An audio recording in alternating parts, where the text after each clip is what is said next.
In this video, I will go over solving for the variables with exponents.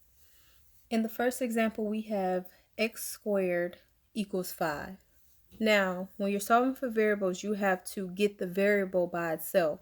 And to isolate the variable here, we have to take the square root of each side because the inverse of square is the square root.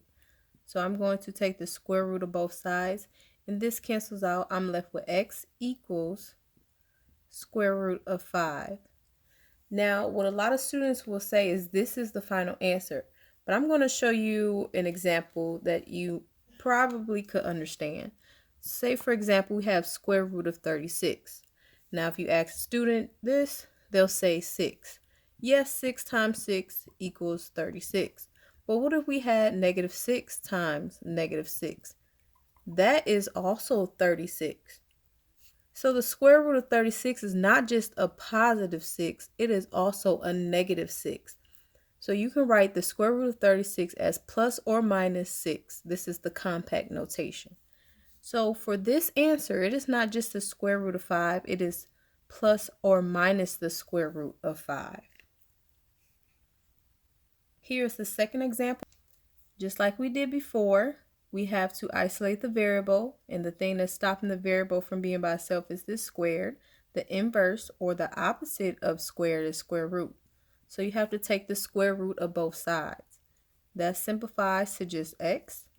Now the square root of 25 is 5, but remember, like I said last time, yes, 5 times 5 is 25, but also negative 5 times negative 5 is 25.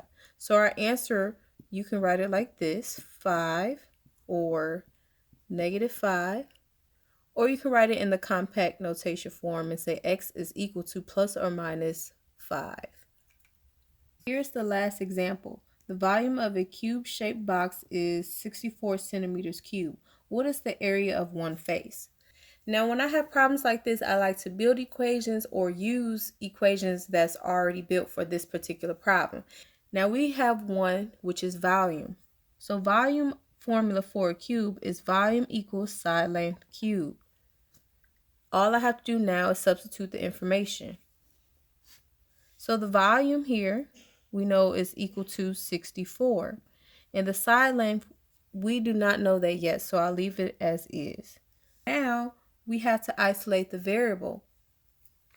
Instead of taking the square root of both sides, we will take the cube root of both sides. And the difference between square root and cube root is this little 3 in the corner. That cancels out, simplifies to just s.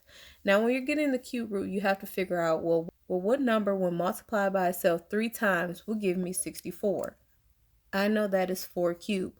4 times 4 is 16, times another 4 is 64. Now, do not think our answer is plus or minus 4 because of the previous examples. Now, I explain why that is not the case when we're dealing with cubes. Now, look at this example here. So, negative 4 times negative 4, that's a positive 16. And positive 16 times negative 4 is a negative 64. And this is not the same as a positive 64. The side length is not plus or minus 4. It is just 4. We are not done yet because we didn't answer the question. The question was, what is the area of one face? Now, to find the area of a square, you just have to do side length squared. So the side length is 4. 4 squared is 16. So the area of one face is 16 centimeters squared. Here's 3 practice problems. I want you to pause this video and work them out yourself, then I'll reveal the answers. Here are the final answers. I hope you got them all correct.